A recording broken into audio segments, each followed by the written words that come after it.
بولنا سب کو آتا ہے، بس کسی کا دماغ بولتا ہے، کسی کا اخلاق اور کسی کی زبان۔ اگر کچھ الگ کرنا ہے تو بھیڑ سے ہٹ کر چلو۔ بھیڑ ہمت تو دیتی ہے پر شناخت چھین لیتی ہے۔ اللہ سے عشق میں ایک وقت وہ بھی آتا ہے، دعا تو بہت دور کی بات ہے۔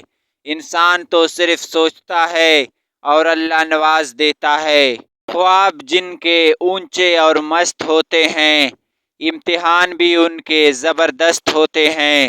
کبھی بھی کسی کو نیچی نظر سے مت دیکھو، کیونکہ تمہاری جو حیثیت ہے یہ تمہاری قابلیت نہیں بلکہ اللہ کا تم پر کرم ہے۔ مسافر اور آوارہ گرد میں فرق ہوتا ہے۔ مسافر کسی منزل کا متلاشی ہوتا ہے اور آوارہ گرد کی کوئی منزل نہیں ہوتی۔ کسی کی اصل شخصیت جاننی ہو تو اس سے اختلاف کر کے دیکھیں، آپ کو اس کا اصل چہرہ پتہ چل جائے گا۔ زندگی اور بھی خوبصورت ہو جاتی ہے جب آپ لوگوں کی نظریہ اور تنقید کو نظر انداز کرنا سیکھ جاتے ہیں۔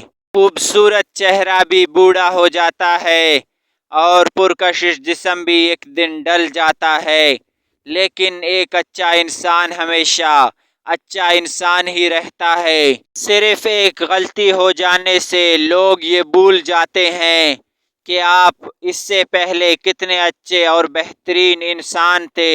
جس بات کا علم نہ ہو اسے برا نہ سمجھو، ہو سکتا ہے کہ کئی باتیں ابھی تک تمہارے کان تک نہ پہنچی ہوں۔ کبھی اپنی جسمانی طاقت اور دولت پر بھروسہ نہ کرنا، کیونکہ بیماری اور غربت آنے میں دیر نہیں لگتی۔ نصیحت دوسروں کے حال پر غور کرنے سے حاصل ہوتی ہے۔ یہ دو کام کرو، دولت آپ کے پیچھے دوڑے گی۔ نمبر 1، رزق کی قدر کرو۔ نمبر 2، اللہ تعالیٰ کا شکر ادا کرو۔